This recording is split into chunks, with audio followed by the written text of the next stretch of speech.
Shalom saudara, senang bersama dengan saudara kembali dalam program ini. Kita sedang mengeksposisi kata-kata yang menjadi mutiara dalam doa Bapa kami. Dalam kesempatan ini kita akan coba mengekspos kata kalimat berikutnya. Bapak Ibu bisa saksikan kata-kata yang sudah diekspos dan sudah diupload di channel YouTube kami, CKIDOW. Kita akan belajar pada kesempatan ini untuk mengeksposisi kalimat dalam doa Bapa kami yang terdapat dalam Matius pasal 6. Matius pasal 6, kita akan baca di ayat yang ke-10-nya. Matius pasal 6 ayat 10, silakan. Matius pasal 6 ayat yang ke-10. Datanglah kerajaanmu, jadilah kehendakmu di bumi seperti di surga. Di seri sebelumnya kita sudah coba mengekspos tentang datanglah kerajaanmu. Dan pada kesempatan kali ini saya mau coba fokus menajamkan pemahaman saudara tentang kerajaanmu, kerajaan surga, kerajaan Allah, kerajaan Bapa itu seperti apa. Nah, terjemahan dalam bahasa Indonesia ini saudara, datanglah kerajaanmu memang persis seperti yang ada dalam terjemahan bahasa aslinya, teks aslinya dalam bahasa Yunani. Cuma menarik kalau kita melihat terjemahan bahasa Indonesia sehari-hari. Dalam terjemahan bahasa Indonesia sehari-hari, saudara, kata datanglah kerajaanmu ini diterjemahkan menjadi engkaulah raja kami. Sudah saya jelaskan di seri berikutnya bahwa ketika Tuhan Yesus mengajar murid-muridnya, kalau berdoa, Bapa kami yang di surga, dikuduskanlah namamu, datanglah kerajaanmu. Itu artinya kita juga sedang, saudara, berharap, meminta agar kerajaan surga itu segera datang terhadap diri kita. Saya sudah jelaskan orang yang berdoa dan meminta agar kerajaan surga, kerajaan Bapa datang turun atas kita, mestinya menjadi orang-orang yang juga mempersiapkan diri agar bisa masuk dalam kerajaan surga itu. Ketika kita berdoa, engkaulah raja kami, mestinya orang-orang yang berkata kepada Bapa bahwa engkau adalah raja kami juga memposisikan dirinya benar-benar sebagai orang yang menempatkan Tuhan sebagai rajanya. Nah, pertanyaannya saudara, apa, bagaimana, dan bila mana kerajaan Allah, kerajaan surga, kerajaan Bapa itu terjadi atas kita? Saya sudah katakan bahwa doa Bapa kami bukan doa biasa, bukan sekedar rapalan, bukan sekedar doa hafalan.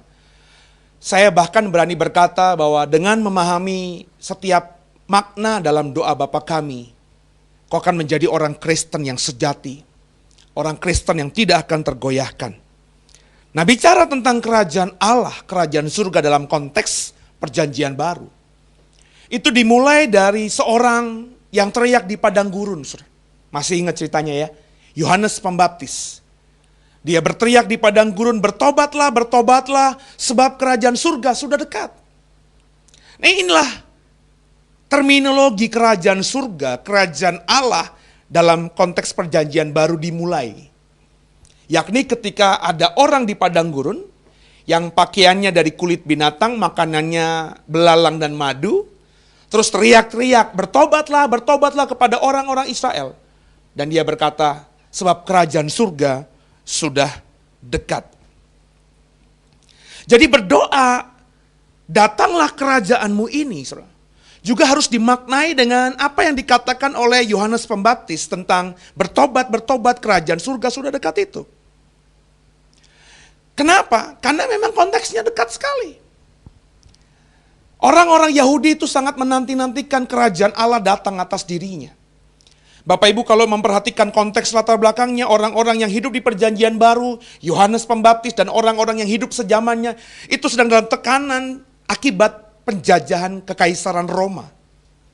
Maka mereka sedang menantikan Mesias, Kristus itu. Kapan datangnya yang membebaskan mereka dari penjajahan ini? Sehingga mereka kembali menjadi bangsa yang merdeka, dan mereka menjadi bangsa kembali yang dihormati selayaknya ketika Raja Daud dan Raja Salomo dulu memerintah atas mereka. Jadi saudara, orang yang berdoa datanglah kerajaanmu ini, itu harus memahami konteks Tuhan Yesus ketika mengajarkannya kepada murid-muridnya. Yesus sedang mengajarkan kepada murid-muridnya dalam konteks saat itu, untuk berharap penuh, membangkitkan pengharapan penuh akan datangnya kerajaan Allah itu. Kerajaan Allah yang dimasukkan Yesus itu seperti apa, saudara? Mari sama-sama kita coba membaca Matius 26 ayat yang ke-29. Kerajaan Allah itu seperti apa? Silakan dibaca. Matius pasal yang ke-26 ayat yang ke-29. Silakan. Matius pasal 26 ayat 29. Akan tetapi aku berkata kepadamu, mulai dari sekarang aku tidak akan minum lagi pokok anggur ini, sampai pada hari aku meminumnya, yaitu yang baru, bersama-sama dengan kamu dalam kerajaan Bapakku. Haleluya. Ini konteksnya ceritanya Yesus sedang perjamuan terakhir, saudara. Dan dia berkata bahwa aku tidak akan lagi minum pokok anggur ini sampai pada hari aku meminumnya, yaitu yang baru, bersama-sama dengan kamu dalam kerajaan Bapakku. Perhatikan baik-baik, dalam kerajaan Bapakku. Dalam doa Bapa kami, Tuhan Yesus mengajarkan kepada murid-muridnya, berdoalah, Bapa kami yang di surga, dikuduskanlah namamu, datanglah kerajaanmu. Kerajaanmu di sini tentu menunjuk kepada kerajaan Bapa, karena kita sedang diajar untuk berdoa kepada Bapa. Jadi kapan kerajaan Bapa itu? Seperti apa kerajaan Bapa itu?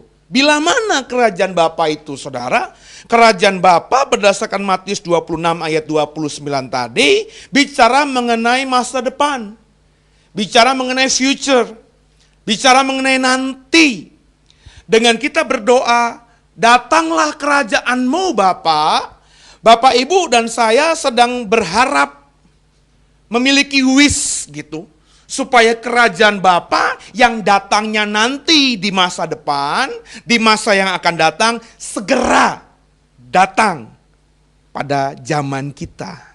Itu pengharapan, saudara. Ya. Kenapa kita harus berdoa seperti itu? Kenapa kerajaan Bapa yang memang sudah ditetapkan nanti akan terjadi di masa depan, kita berharap datang pada zaman kita? Karena Bapak Ibu tentu memiliki kerinduan. Bertemu muka dengan muka, tenggelam di dalam bait-Mu Bapa. Kenapa, saudara? Ini jawabannya, saudara. Kalau kau mengetahuinya, kau akan punya kerinduan seperti ini. Matius pasal 16. Matius pasal 16 ayat 27 sampai dengan 28. Matius 16 ayat 27 sampai 28. Silahkan tolong dibaca. Matius 16 ayat 27 dan 28. Sebab anak manusia akan datang dalam kemuliaan Bapanya, diiringi malaikat-malaikatnya, pada waktu itu ia akan membalas setiap orang menurut perbuatannya. Aku berkata kepadamu, sesungguhnya di antara orang yang hadir di sini, ada yang tidak akan mati sebelum mereka melihat anak manusia datang sebagai raja dalam kerajaannya. Dalam konteks ayat 27-28 Matius 16 ini jelas, saudara, bahwa dalam kerajaan Bapa yang menjadi raja adalah Yesus. Yesusmu dan Yesusku sudah meninggalkan kita long time ago. Dia sudah mati, dia bangkit, dan dia sudah naik ke surga. Sebelum dia mengalami hal itu, dia mengajarkan murid-muridnya untuk berdoa, datanglah kerajaanmu Bapa. Kenapa? Yesus sudah tahu apa yang terjadi akan dirinya beberapa saat ke depan. Ketika perjamuan terakhir ini diadakan, esok harinya Yesus sudah tidak ada, saudara. Yesus tahu ini adalah jam-jam terakhirnya dengan para murid. Dan dia berdoa dan dia mengajarkan itu. Jauh sebelumnya dalam doa Bapa kami. Datanglah kerajaanmu. Agar murid-muridnya berharap kerajaan surga segera datang. Kenapa? Sebab kalau kerajaan surga datang, kerajaan Bapa datang, mereka akan bertemu kembali dengan Yesus sebagai raja dalam kerajaan itu. Haleluya. Kalau kita baca dalam ayat 28 tadi, sesungguhnya di antara orang yang hadir di sini dalam konteks mengajar doa Bapa kami ini, ya, dalam konteks perjamuan ini, ya, dalam konteks cerita ini, ada yang tidak akan mati sebelum melihat anak manusia datang sebagai raja. Faktanya saudara, sampai Yesus mati, Yesus tidak pernah datang sebagai raja. Yesus tidak pernah ditabiskan sebagai seorang raja. Itu fakta saudara. Berarti apa? Berarti kerajaan Allah yang datang ketika Yesus menjadi raja itu masih terjadi nanti. Ketika Yesus berkata ini belum terjadi, bahkan ketika Yesus mati itu nggak terjadi, sampai sekarang hidup kita ini, itu juga belum terjadi saudara. Tapi Yesus berkata kepada orang-orang yang mendengarkan konteks Matius pasal 16 ini, bahwa ada seorang di antara kamu, dia bicara kepada murid-muridnya, yang tidak akan mati sebelum mereka melihat anak manusia datang sebagai raja. Pertanyaannya, apakah ada murid-murid yang belum mengalami kematian? Sudah semuanya mati. Tidak ada satupun murid Yesus yang dikatakan masih hidup. Tapi kalau kita membaca dan meneliti sejarah Alkitab dengan sungguh, ada satu orang murid yang sebelum dia mati, sebelum dia tutup mata, mengakhiri hidupnya di dunia ini, dia melihat kerajaan Allah itu datang dengan Yesus sebagai rajanya. Meskipun dia tidak lihat dengan mata telanjang sendiri. Meskipun dia tidak melihat dengan secara fakta. Tapi Alkitab katakan ada satu orang murid yang namanya penatua Yohanes. Orang yang sudah dituakan ketika itu terjadi, yakni Rasul Yohanes. Yang melihat, mendapatkan nubuat tentang akhir zaman. Yohanes sebelum mati, cuma dia satu-satunya di antara murid Tuhan Yesus. Yang sebelum mati diperlihatkan oleh Tuhan tentang apa yang terjadi di akhir zaman. Yohanes melihat bahwa kerajaan Allah itu datang. Yohanes melihat bahwa Yesus, anak domba Allah itu menjadi raja yang akan memerintah nantinya. Bukan secara fakta ya, tapi dia dapatkan penglihatan tentang apa yang terjadi di akhir zaman. Artinya, apa yang dinubuatkan Yesus bahwa salah seorang dari murid-muridnya tidak akan mati sebelum melihat kerajaan Allah di mana Yesus sebagai raja itu datang akan tergenapi. Sudah tergenapi dalam diri Yohanes. Kekasih Tuhan. Jadi jelas bahwa raja dalam kerajaan Bapa itu adalah Yesus Kristus sendiri. Dan kalau bicara mengenai kerajaan Yesus Kristus, saudara, kerajaannya itu kekal, tidak berkesudahan. Coba kita baca. Lukas pasal pertama ayat 33. Lukas pasal pertama ayat yang ke-33. Silakan. Lukas pasal pertama ayat 33, dan ia akan menjadi raja atas kaum keturunan Yakub sampai selama-lamanya, dan kerajaannya tidak akan berkesudahan. Ia akan menjadi raja di atas tata keturunan Daud dan kerajaannya tidak akan berkesudahan. Ini bicara mengenai Yesus. Ini adalah pemberitaan tentang kelahiran Yesus yang disampaikan oleh Gabriel, saudara, kepada Yusuf, calon bapak dari Yesus itu. Gabriel berkata kepada Yusuf bahwa anakmu nanti yang lahir dari Maria ini akan menjadi raja yang duduk di tahta Daud dan tahtanya tidak akan berkesudahan. Jadi bicara mengenai berdoa, datanglah kerajaanmu. Meskipun kerajaan Bapa, kerajaan surga, kerajaan Allah itu masih terjadi di kemudian hari, masih di masa mendatang. Tapi Yesus mengajar murid-muridnya zaman itu, sekarang Yesus mengajar kepada saudara dalam program ini, teruslah berdoa. Datanglah kerajaanmu, berharaplah ketika kau hidup, kerajaan Allah itu datang. Kenapa? Karena ketika kerajaan Allah itu datang, kau akan melihat Yesusmu sebagai raja dan memerintah atasnya. Dan bicara mengenai Yesus dan tahtanya itu, bicara mengenai kerajaan kekal selamanya. Jadi bicara mengenai kerajaan Allah. Ketika kita berdoa, datanglah kerajaanmu. Saya mau mengatakan lewat program hari ini bahwa kerajaan Allah itu bicara mengenai hal yang masa mendatang. Nanti, on the future. Dan Yesus sendiri nanti yang menjadi rajanya. Dan ketika itu terjadi, benar-benar terjadi, kerajaan Kristus itu kekal selama-lamanya. Tapi kebenarannya nggak berhenti di situ. Bicara mengenai kerajaan Allah bukan saja bicara mengenai hal yang nanti, yang masa mendatang, yang belum terjadi. Alkitab saya mengatakan ada hal lain, ada dimensi lain tentang kerajaan Allah ini, saudara. Yesus berkata meskipun kerajaanku itu akan kekal selama-lamanya, tapi ketika Yesus datang, itu belum terjadi. Coba perhatikan, saudara. Satu teks dalam Injil Yohanes pasal 18, ayat yang ke-36. Apa kata Yohanes 18 ayat 36? Apa kata Tuhan Yesus tentang kerajaan Allah, kerajaannya ketika dia masih hidup sekitar 2000 tahun yang lalu? Silakan dibaca. Yohanes 18 ayat 36. Jawab Yesus, "Kerajaanku bukan dari dunia ini. Jika kerajaanku dari dunia ini, pasti hamba-hambaku telah melawan, supaya aku jangan diserahkan kepada orang Yahudi. Akan tetapi kerajaanku bukan dari sini." Yesus berkata, saudara, jelas kepada Pilatus bahwa kerajaannya ketika dia dulu hidup, berinkarnasi, menjadi daging, menjadi manusia, bahwa bukan dari dunia ini. Jelas di sini dikatakan, kerajaanku bukan dari sini, bukan dari dunia ini. Apa artinya, saudara? Bicara mengenai kerajaan Allah, fakta Alkitab berikutnya bukan saja bicara mengenai hal yang nanti, masa depan ketika kerajaan Allah turun dan Yesus sebagai rajanya, dan kerajaan itu ketika datang bersifat kekal, tapi kerajaan Allah berdasarkan Yohanes 18 tadi, bukan berasal dari dunia. Bukan berasal dari sini, kata Alkitab, kata Yesusmu, saudara. Berarti kalau bukan dari dunia, dari mana asalnya? Alkitab katakan dalam kitab Wahyu jelas, bahwa nanti akan turun dari atas. From above. Kerajaan Allah itu ada di atas. Di surga. Di heaven. Uranos, Hasamayim, turun ke bawah, bukan dari dunia ini, saudara. Nah, kemudian apa yang kita bisa pelajari? Ada dimensi ketiga, kebenaran ketiga, fakta ketiga tentang kerajaan Allah yang terdapat di Alkitab. Coba dibaca, Matius 12 ayat 28. Matius 12 ayat yang ke-28, saudara. Silakan dibuka. Matius 12 ayat yang ke-28. Tetapi jika aku mengusir setan dengan kuasa roh Allah, maka sesungguhnya kerajaan Allah sudah datang kepadamu. Perhatikan baik-baik. Meskipun kerajaan Yesus itu nanti sifatnya, datangnya masih nanti, ya, masih sedang penantian, kita sedang berharap akan itu.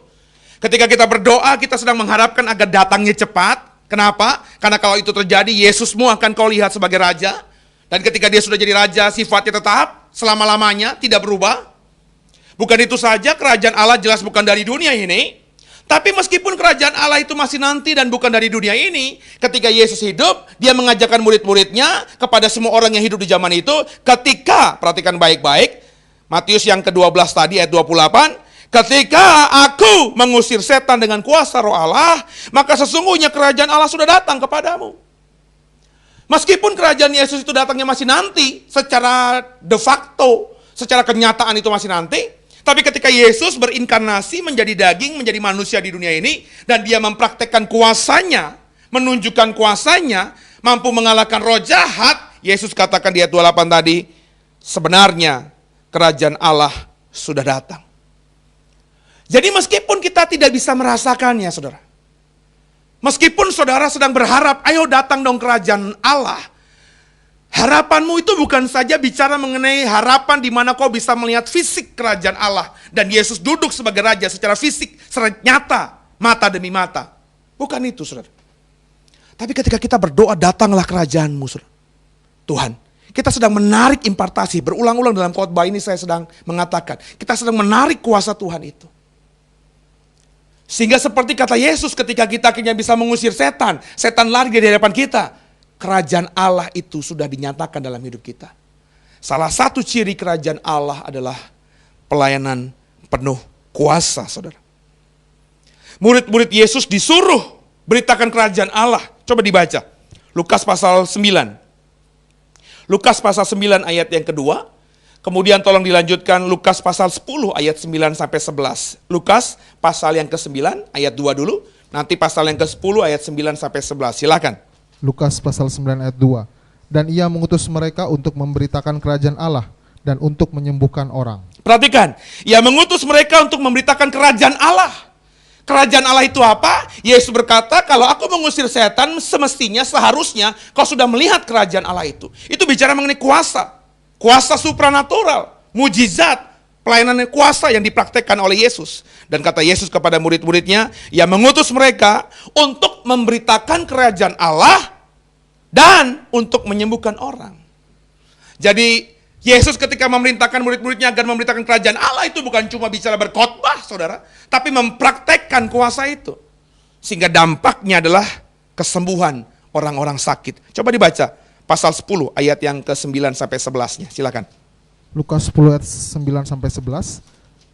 Dan sembuhkanlah orang-orang sakit yang ada di situ dan katakanlah kepada mereka, kerajaan Allah sudah dekat padamu. Tetapi jikalau kamu masuk ke dalam sebuah kota dan kamu tidak diterima di situ, pergilah ke jalan-jalan raya kota itu dan serukanlah. Juga debu kotamu yang melekat pada kaki kami kebaskan di depanmu. Tetapi ketahuilah ini, kerajaan Allah sudah dekat. Nah, perhatikan baik-baik, saudara. Perhatikan baik-baik ya.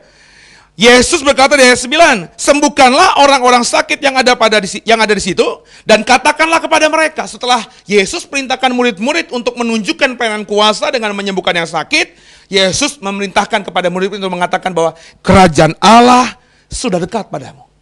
Jadi orang yang tadinya sakit mengalami kesembuhan karena pelayanan murid-murid Yesus, itu semestinya, seharusnya sudah melihat kerajaan Allah.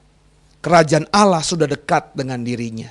Kerajaan Allah dekat terhadap orang-orang yang mengalami kelepasan, mengalami kesembuhan, mengalami mujizat. Kenapa saudara? Kalau kau sudah membaca kitab Wahyu ketika kerajaan Allah itu datang, maka di sana tidak ada sakit penyakit. Di sana nggak ada retak tangis dan ketak gigi. Di sana nggak ada duka cita, saudara. Jadi ketika orang yang tadinya duka cita mengalami sukacita, orang yang tadinya menderita menjadi orang yang merdeka, diberkati, orang itu sudah melihat kerajaan Allah. Kata Yesus, kerajaan Allah sudah dekat dengan dirinya. Haleluya. Jadi orang yang berdoa, datanglah kerajaanmu, dalam doa Bapa kami, bukan sekedar nunggu, ayo kapan ya, datang cepet dong. Tapi juga sebenarnya orang yang sedang berdoa, datanglah kerajaanmu, itu mau ya, dalam bahasa saya itu mensugesti dirinya, membangkitkan imannya, berharap sungguh untuk mendapatkan kuasa Yesus, sehingga kemanapun dia melangkah, ada praktek pelayanan kuasa yang dilakukan dirinya. Ketika semua orang Kristen berdoa, datanglah kerajaanmu, perhatikan baik-baik, orang Kristen yang berdoa, datanglah kerajaanmu, itu bisa menunjukkan ciri khas kerajaan Allah, yakni pelayanan yang penuh kuasa, sehingga semua setan iblis lari dari hadapan orang-orang percaya ini. Pertanyaan saya, di mana lagi tempatnya setan di dunia ini? Tidak ada, saudara. Kalau itu terjadi, maka kerajaan Allah sedang kita percepat. Jadi berdoa, datanglah kerajaanmu. Itu bukan saja bicara mengenai memohon agar kerajaan Yesus nanti segera datang. Tapi saudara, kalau berdoa dengan sungguh dan mempraktekkan pelayanan kuasa dengan sungguh, saudara akan menjadi manusia-manusia yang hidup di akhir zaman, yang mengalami ciri khas kerajaan Allah itu. Kemanapun kau pergi, mujizat selalu menyertaimu. Kemanapun kau pergi, penyertaan Tuhan selalu menyertaimu. Kuasa kau miliki, sehingga setan iblis lari dari hadapanmu. Nah saudara, itu yang harus kita pahami ketika kita berdoa, datanglah kerajaanmu dalam doa Bapa kami. Kerajaanmu itu bicara mengenai kerajaan Bapa, kerajaan Allah, di mana nanti Yesus sebagai rajanya. Bukan bicara mengenai kerajaan yang nanti datang, tapi bisa kau dapatkan, bisa kau rasakan ciri khasnya sekarang. Ketika kau melakukan pelayanan kuasa, mempraktekkan kuasa dalam nama Tuhan Yesus itu. Ketika itu terjadi, kerajaan Allah, kata Yesus, sudah dekat dengan dirimu. Kau tidak jauh lagi dari kerajaan Allah. Nah sekarang kalau sudah punya pemahaman begini, siapa yang tidak mau melakukan pelayanan kuasa ini? Siapa yang tidak mau berkuasa? Orang yang tidak mau mempraktekkan pelayanan kuasa, orang yang tidak mau mempraktekkan kuasa mujizat itu, sebenarnya orang yang sedang menjauhkan dirinya dari kerajaan Allah. Sebab kerajaan Allah di dunia ini ciri khasnya adalah pelayanan kuasa.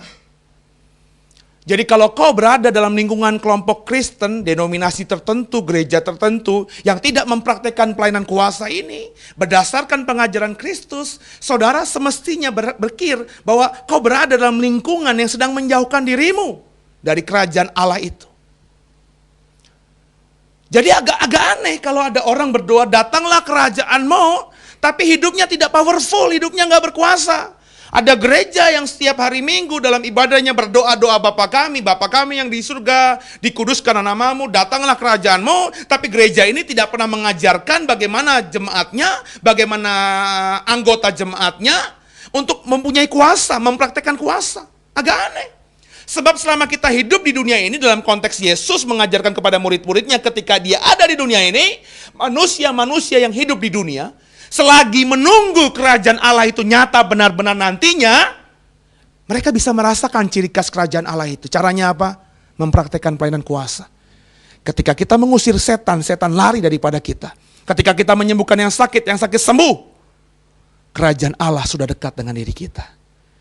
Saya tanya sama saudara, terutama hamba-hamba Tuhan, pelayan-pelayan Tuhan, yang kalau ngomongin doa Bapa kami sudah khatam, sudah hafal. Apakah pelayananmu benar-benar menekankan juga terhadap pelayanan kuasa ini? Kalau tidak, saudara, saya takut saudara secara tidak sadar sedang menjauhkan dirimu dari kerajaan Allah itu. Sebab agar bisa dekat dengan kerajaan Allah, Yesusmu yang berkata, kau harus punya pelayanan kuasa. Sanggup mengusir setan-setan lari daripadamu. Sanggup menyembuhkan yang sakit. Sanggup melakukan hal-hal yang tidak bisa dikerjakan oleh orang-orang dunia di luar sana. Haleluya. Kalau kau rindu, ingin merasakan kerajaan Allah, dengan mampu menunjukkan pelayanan kuasa itu, apa yang harus kita kerjakan? Kalau itu pertanyaanmu, mari sama-sama beberapa menit ke depan ini kita fokus untuk bisa menjadi pribadi-pribadi yang bisa mempraktekkan pelayanan kuasa itu. Sehingga hidupmu mulai habis dengar khotbah ini semakin dekat dengan kerajaan Allah. Ketika kita dekat dengan kerajaan Allah, maka kemungkinan besar kita bisa akan masuk dalam kerajaan Allah nantinya. Karena ciri khas kita sudah sama dengan ciri khas kerajaan Allah itu. Mari sama-sama kita pelajari. Kolose 1 ayat yang ke-13 kita buka terlebih dahulu. Kolose pasal yang pertama, ayat yang pertama, ya, Kolose pertama ayat yang ke-13 maksud saya. Silakan dibaca. Kolose 1 ayat 13 silakan. Kolose 1 ayat 13. Ia telah melepaskan kita dari kuasa kegelapan dan memindahkan kita ke dalam kerajaan anaknya yang kekasih. Jadi yang pertama yang harus Bapak Ibu dan saya kerjakan, kalau Bapak Ibu mau hidup dalam kerajaan Allah, dekat dengan kerajaan Allah, sanggup mempraktekkan pelayanan kuasa, Bapak Ibu dan saya harus jadi pribadi yang terlebih dahulu dilepaskan dari kuasa kegelapan. Itu syaratnya. Selama saudara masih hidup dalam kuasa kegelapan, maka saudara tidak akan pernah bisa dekat dalam kerajaan Allah. Kenapa? Karena kata Tuhan Yesus, ketika kita hidup dekat dengan kerajaan Allah, maka setan, kuasa jahat, lari daripada kita. Nangkap ya? Jadi kalau saudara hidupnya masih dalam kerajaan Allah, hidupnya masih dalam kuasa kegelapan, saudara masih menikmati kuasa kegelapan itu, entah sadar apa tidak sadar, dirimu sebenarnya sedang semakin jauh dengan kerajaan Allah itu. Maka orang-orang yang mau dekat dengan kerajaan Allah, orang-orang yang mau punya kuasa dalam hidupnya, orang-orang itu harus dilepaskan dari kuasa kegelapan yang sedang membelenggunya. Nah, gimana caranya? Agar kau dan aku bisa lepas dari kuasa kegelapan itu. Ayat 13 Kolose pertama ini dijelaskan oleh ayat-ayat yang ada di atasnya. Coba kita baca ayat yang kelima, Kolose pertama ayat yang kelima, silakan. Kolose pertama ayat yang kelima. Oleh karena pengharapan yang disediakan bagi kamu di sorga, tentang pengharapan itu telah lebih dahulu kamu dengar dalam firman kebenaran yaitu Injil. Haleluya.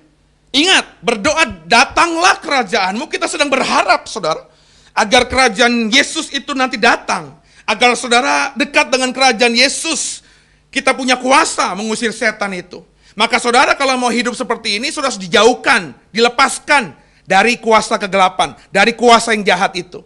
Caranya apa? Saudara harus dengar firman kebenaran, yaitu Injil. Itu kata Alkitab. Baca baik-baik tadi. Ayat yang kelima, konteksnya untuk menjawab ayat yang ke-13 di Kolose pasal pertama. Biarlah ayat menjelaskan ayat dalam konteks cerita yang sama. Pasal yang sama, kitab yang sama. Jadi bagaimana saudara bisa dilepaskan dari kuasa kegelapan? Kalau saudara tidak pernah mendengar Injil, saudara tidak pernah mau membaca Injil, saudara tidak mau hidup dalam firman kebenaran itu. Jelaskan sama saya gimana caranya. Tidak bisa. Kalau kau jauh dari Injil, tidak pernah dengar Injil, tidak pernah mau baca Injil, saudara menjauhi firman kebenaran itu, maka selama-lamanya kau akan hidup dalam kegelapan. Itu jawabannya. Maka kalau saudara mau dilepaskan dari belenggu kegelapan itu, saudara harus hidup dalam firman yang terang itu. Injil itu. Maka bacalah Injil itu. Dengarkanlah Injil itu. Kemudian apa yang terjadi setelah kita mendengarkan Injil itu, saudara? Ayat yang keempat, tolong dibaca. Ayat yang keempat dari Kolose pasal pertama. Ayat yang keempat, karena kami telah mendengar tentang imanmu dalam Kristus Yesus dan tentang kasihmu terhadap semua orang kudus. Setelah kita mendengar firman Kristus, Alkitab katakan orang yang punya iman yang bertumbuh itu timbul dari pendengaran akan firman Kristus. Meskipun dalam Kolose pasal pertama ini sepertinya posisinya dibalik. Punya iman dulu, punya kasih dulu, baru dengar firman. Tapi mestinya kita membacanya dalam rangkaian kebenaran. Dihubungkan dengan ayat-ayat berikutnya. Ayat-ayat selanjutnya di tempat-tempat yang lain. Maka yang pertama saudara tadi, kalau saudara mau dilepaskan dari kuasa kegelapan, saudara harus dengarkan firman dulu. Ketika kau dengar firman, kau makan itu terang firman Tuhan, firman kebenaran itu, maka kau akan punya iman dalam ayat 4 tadi. Orang yang punya iman, orang itu juga akan hidup dalam kasih, Alkitab katakan. Bisa menunjukkan kasih, pelayanan kasih kepada orang-orang kudus. Itu ukurannya, Alkitab yang ngomong, bukan saya loh saudara. Orang yang beriman itu, beriman kepada Yesus Kristus, adalah orang yang bisa menunjukkan kasihnya kepada orang-orang kudus. Orang-orang kudus ini siapa? Orang-orang kudus bicara mengenai konteks dunia gereja mula-mula adalah orang-orang yang hidupnya melayani Tuhan sungguh. Konteks lebih tajamnya adalah para rasul. Pemimpin-pemimpin gereja. Mereka lah yang disebut sebagai orang-orang kudus di zaman itu. Jadi orang yang punya iman benar kepada Yesus. Orang itu punya hati untuk mensupport pelayanan para hamba-hamba Tuhan. Bagaimana saudara? Apakah cukup? Oh, entar dulu. Kita baca ayat yang ke-6 supaya sudah jelas apa konteks dari Kolose pasal pertama ayat 13 tadi. Bagaimana kita bisa dilepaskan dari kuasa kegelapan? Yang pertama, dengarkan apa tadi? Injil. Yang kedua, beriman kepada Yesus. Orang yang beriman kepada Yesus, orang yang bisa menunjukkan kasih kepada para pelayan Tuhan. Ya. Kemudian ayat yang ke-6. Apa kata Alkitab dalam Kolose pasal pertama ayat ke-6 ini? Silakan. Kolose 1 ayat yang ke-6. Yang sudah sampai kepadamu, Injil itu berbuah dan berkembang di seluruh dunia. Demikian juga di antara kamu sejak waktu kamu mendengarnya dan mengenal kasih karunia Allah dengan sebenarnya. Nah, perhatikan baik-baik ayat ke-6. Yang sudah sampai kepada kamu, Injil itu berbuah dan berkembang. Jadi orang yang mau dilepaskan dari kuasa kegelapan, belenggu kegelapan, orang ini harus dengarkan Injil. Mau baca Injil, mau hidup dalam terang kebenaran firman Kristus. Orang yang begini akan punya iman. Orang yang punya iman akan bisa menunjukkan kasih kepada orang-orang kudus, kepada hamba-hamba Tuhan yang melayani Tuhan dengan sungguh. Nah, kemudian apa? Kemudian orang ini akan terus berbuah. Terus berkembang, kata Alkitab di ayat ke-6 tadi. Yang paling tahu syarat ini sudah menjadi ciri khasmu adalah dirimu sendiri. Apakah kita sudah menjadi pribadi-pribadi yang hidup seperti ini? Apakah saudara sudah menjadi orang-orang yang benar-benar beriman kepada Yesus? Orang-orang yang berkembang. Yang paling tahu kan dirimu sendiri. Apakah imanmu bertumbuh, berbuah, terus berbuah? Atau pernah berbuah, nggak pernah berbuah lagi? Berkembang, dulu berkembang sih, sekarang nggak berkembang, begini-gini aja, stagnan, jalan di tempat. Kau yang paling tahu dirimu sendiri. Jadi kekasih Tuhan, orang yang benar-benar dilepaskan dari kuasa kegelapan adalah orang yang benar-benar mau dengarkan Injil, beriman kepada Yesus, menunjukkan kasih kepada orang-orang kudus, dan kemudian terus dia berbuah, terus dia berbuah, terus dia berkembang, terus dia berkembang. Makanya dalam doa banyak hamba Tuhan kepada orang-orang percaya, kau akan kudoakan seperti burung Raja Wali, akan terus berani terbang tinggi mengatasi langit. Orang percaya itu terus jadi kepala, nggak akan jadi ekor. Terus naik, nggak akan pernah turun. Nah, kalau saudara sudah dalam track record yang seperti ini, saudara berarti sudah jadi orang yang dilepaskan dari kuasa kegelapan. Setelah kita dilepaskan dari kuasa kegelapan, apa yang harus kita lakukan kembali? Supaya kita benar-benar bisa merasakan kerajaan Allah, sehingga kita bisa menunjukkan kuasa Yesus Kristus itu. Sehingga ketika kita usir, setan lari jauh daripada kita. Tinggalkan kita jauh-jauh. Apa yang harus kita lakukan berikutnya? Lukas 12. Lukas 12 ayat yang ke-31, saudara. Mari sama-sama kita baca. Lukas 12 ayat 31. Silakan. Lukas 12 ayat 31. Tetapi carilah kerajaannya, maka semuanya itu akan ditambahkan juga kepadamu. Lukas 12 ayat 31 ini adalah Injil yang sinopsis dengan Matius 6 ayat 33. Carilah dulu kerajaan Allah dan kebenarannya, maka semuanya akan ditambahkan dalam hidupmu. Itu sama, konteksnya sama, ceritanya sama. Cuma pencatatannya saja sedikit berbeda kalimatnya, karena yang satu yang mencatat Lukas, yang satu mencatat adalah Matius. Dua pribadi yang berbeda. Tapi sama, intinya sama, kerikmanya sama. Jadi yang kedua, supaya saudara bisa benar-benar merasakan kerajaan Allah di dunia ini, ciri khasnya apa tadi? Punya pelayanan kuasa, sehingga setan lari daripada saudara, yang sakit sembuh dan lain sebagainya. Saudara, yang pertama harus dilepaskan dari kuasa kegelapan. Sudah saya jelaskan tadi, dengar firman. Beriman kepada Yesus, bisa menunjukkan kasih kepada orang-orang kudus, dan terus berbuah, terus berkembang. Yang kedua, kalau kau mau hidup terus merasakan kerajaan Allah, penuh kuasa di dunia ini, saudara harus benar-benar mencari kerajaan Allah itu. Nggak bisa berhenti. Ada usaha, ada effort, ada keinginan, ada kesungguhan untuk terus mencari kerajaan Allah. Nah, kebanyakan orang-orang Kristen ketika kasih mula-mula, ketika jatuh cinta pertama kali kepada Yesus, ketika bertemu Yesus pertama kali, itu benar-benar mencari kerajaan Allah. Setelah didapat, biasanya lambat laun kehidupan spiritualnya menjadi datar kembali. Gak menggebu-gebu lagi, gak bersemangat lagi. Tadinya panas, akhirnya menjadi suam-suam kuku. Gak bisa, saudara. Carilah, itu bicara mengenai perintah yang harus dikerjakan terus-menerus dalam hidupmu. Sudah berapa lama kau bertobat? Setahun, 10 tahun, 20 tahun? Coba, yang paling tahu dirimu sendiri.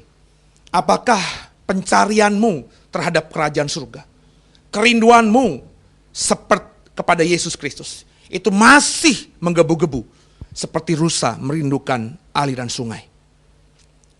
Kalau masih bisa kau pertahankan, mestinya kerajaan Allah sudah dekat dengan hidupmu. Mestinya kau bisa mempraktekkan kuasa mengusir setan, setan lari daripadamu. Yang ketiga, bagaimana kita bisa merasakan kerajaan Allah dan sanggup menunjukkan kasih, menunjukkan kuasa kita yang dari Yesus itu, sehingga setan lari daripada kita. Yang sakit sembuh, mujizat selalu terjadi. Yang pertama tadi, dilepaskan dari kuasa kegelapan. Yang kedua adalah mencari terus kerajaan Allah. Perintah itu, saudara, yang tidak boleh dikerjakan setengah-setengah. Harus terus-menerus, sampai kapan? Sampai kita mati.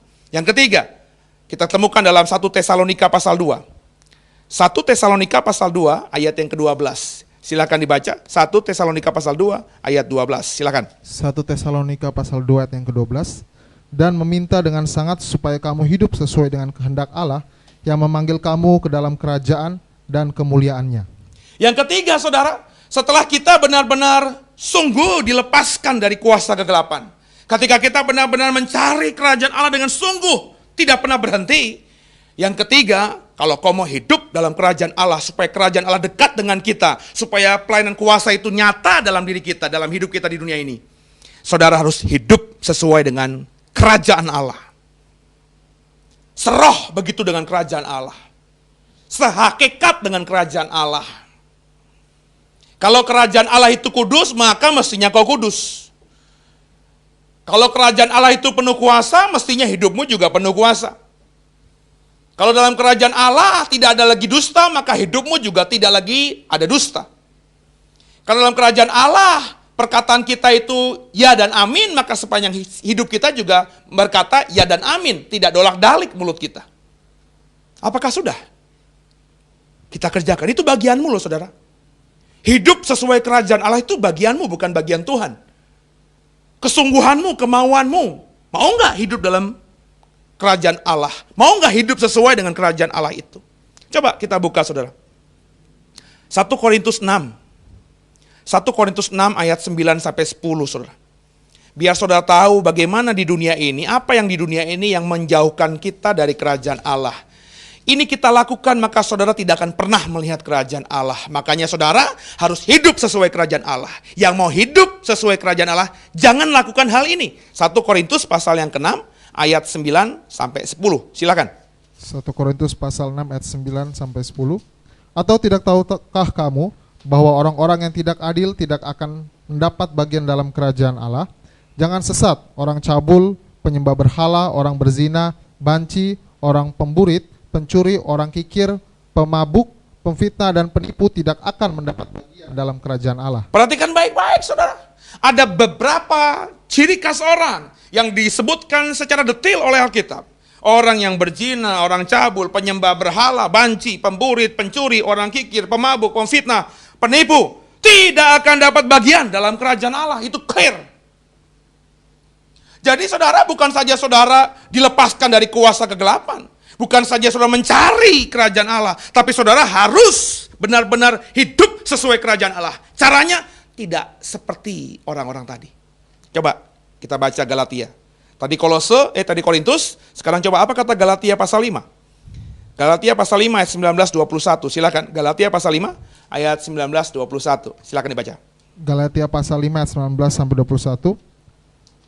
Perbuatan daging telah nyata, yaitu percabulan, kecemaran, hawa nafsu, penyembahan berhala, sihir, perseteruan, perselisihan, iri hati, amarah, kepentingan diri sendiri, percideraan, roh pemecah, kedengkian, kemabukan, pesta pora, dan sebagainya. Terhadap semuanya itu, kuperingatkan kamu seperti yang telah kubuat dahulu, bahwa barang siapa melakukan hal-hal yang demikian, ia tidak akan mendapat bagian dalam kerajaan Allah. Dalam Korintus, Paulus sudah ngomong. Diulangi lagi ketika dia tulis surat kepada jemaat Galatia. Ya, perbuatan daging, apa itu? Itu yang membuat kita tidak masuk dalam kerajaan Allah, nggak bisa lihat kerajaan Allah, semakin jauh dari kerajaan Allah. Apa itu perbuatan daging? Percabulan, kecemaran, hawa nafsu, penyembahan berhala, sihir, perseteruan, perselisihan, iri hati, amarah, kepentingan diri sendiri, penceritaan roh pemecah, kedengkian, kemabukan, pesta pora. Ya, semua itu kata Paulus, orang yang seperti ini tidak akan dapat bagian dalam kerajaan Allah.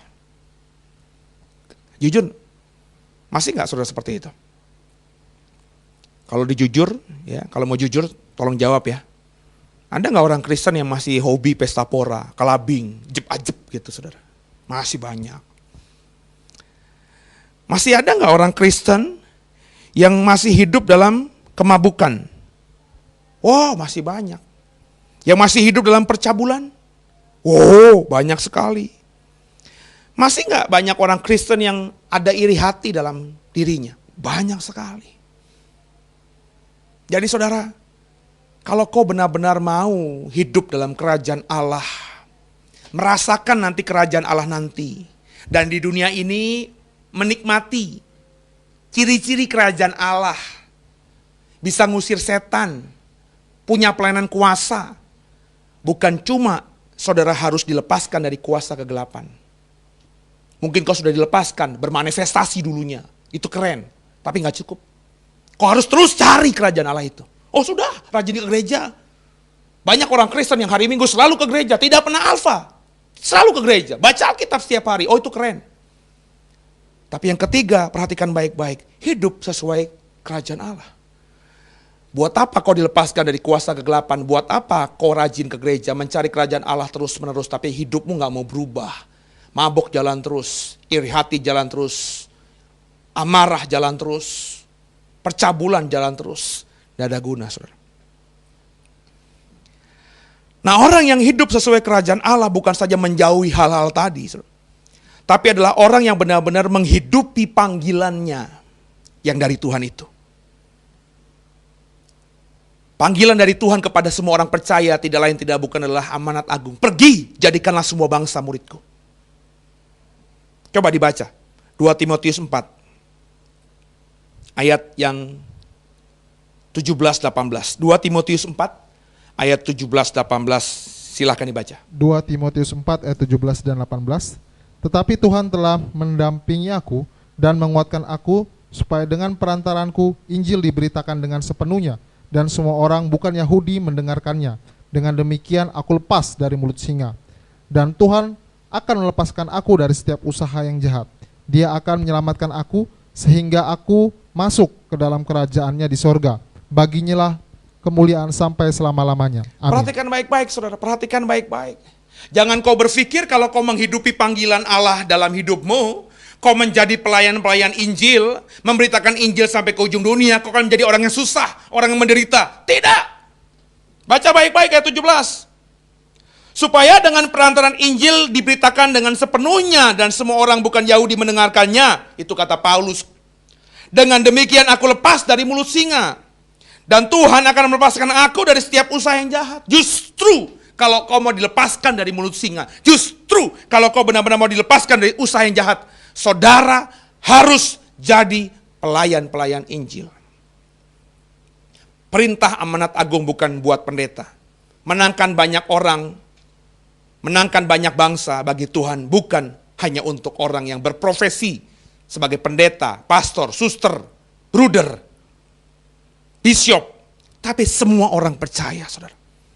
Kalau kau emban itu, kau kerjakan itu, maka usaha yang jahat yang mau ditimpakan atasmu akan dijauhkan Tuhan. Seperti yang Paulus katakan kepada anak muridnya, anak rohaninya, Timotius yang barusan dibaca tadi. Coba saudara, kita baca ayat terakhir. 2 Petrus 1. 2 Petrus 1 ayat yang ke-10 sampai ke-11, silakan dibaca. 2 Petrus 1 ayat yang ke-10 sampai 11. Karena itu saudara-saudaraku, berusahalah sungguh-sungguh supaya panggilan dan pilihanmu makin teguh. Sebab jikalau kamu melakukannya, kamu tidak akan pernah tersandung. Dengan demikian kepada kamu akan dikaruniakan hak penuh untuk memasuki kerajaan kekal, yaitu kerajaan Tuhan dan juru selamat kita, Yesus Kristus. Kalau kau baca pelan-pelan ya, sesuatu yang pasti, kau akan dikaruniakan hak penuh untuk masuk kerajaan kekal, yaitu kerajaan Tuhan. Kerajaan di mana Yesus menjadi raja. Itu hak penuh itu bisa masuk dalam kerajaan Allah di mana Yesus sebagai rajanya itu. Hanya, Alkitab katakan, diberikan kepada kita yang sungguh-sungguh hidup dalam panggilan. Orang yang hidup dalam panggilan Allah ini, saudara, Alkitab katakan, di dunia tidak akan pernah tersandung. Tuhan akan lepaskan dia dari usaha yang jahat. Dan dia akan diberikan hak penuh masuk dalam kerajaan surga. Kuncinya adalah menghidupi panggilan Tuhan atas dirinya. Panggilan umum kepada semua orang percaya adalah amanat agung. Pergi, jadikanlah semua bangsa muridku. Jadi kalau kau pahami ini, dengan kita berdoa, Bapa kami yang di surga, dikuduskanlah namamu, datanglah kerajaanmu. Saudara secara sadar memahami sekarang ini bahwa kerajaan Allah itu memang bicara mengenai future, mengenai masa depan. Nanti di akhir zaman, ketika langit dan bumi ini lenyap, kerajaan Allah akan datang, Yesus akan jadi raja. Tapi ketika Yesus mengajarkan hal ini, Yesus juga berkata, ketika aku musir setan, ketika kau kuperintahkan untuk melayani, memberitakan kerajaan Allah, maka setan lari. Ketika setan lari, sebenarnya kerajaan Allah sudah dekat dengan dirimu. Maka saudara saya pahami, bicara mengenai doa Bapa kami, datanglah kerajaanmu. Bukan sekedar bicara mengenai pengharapan tentang hal yang nanti. Berdoa dengarkanlah, datanglah kerajaanmu, maksud saya. Ketika kita berdoa Bapa kami, datanglah kerajaanmu. Saudara sedang diingatkan oleh Tuhan. Tuhan sedang mengingatkan kita murid-muridnya. Untuk hidup dalam kerajaan Allah. Semakin dekat dengan kerajaan Allah. Ciri khas orang yang dekat dengan kerajaan Allah adalah orang yang punya kuasa. Setan lari daripadanya. Gimana caranya? Pertama, kau harus dilepaskan dari kuasa kegelapan. Yang kedua, cari terus kerajaan Allah. Yang ketiga, saudara harus hidup sesuai dengan kerajaan Allah. Kalau kau kerjakan semua ini, maka kau akan dapat jaminan hak penuh untuk bisa masuk dalam kerajaan Allah. Di bumi ini, kau akan dilepaskan dari segala usaha jahat. Setan gak berkuasa atas hidupmu. Kau sakit, doa yang sakit sembuh. Mujizat nyata dalam hidupmu. Dan kau akan masuk benar-benar karena dapat hak jaminan penuh dalam kerajaan Allah nantinya.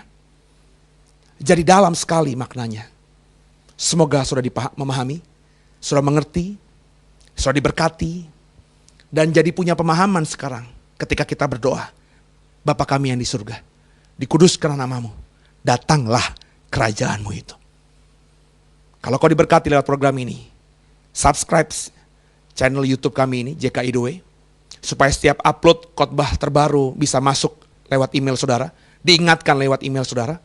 Dan kalau saudara diberkati, boleh sampaikan kepada rekan-rekan kita, saudara-saudara kita di luar sana yang tidak tahu channel YouTube kami ini, supaya mereka juga semakin diberkati. Masih banyak seri doa Bapa kami yang saya siapkan untuk saudara, akan terus diupload setiap Sabtu. Semoga jadi berkat. Tuhan Yesus memberkatimu. Shalom. Haleluya.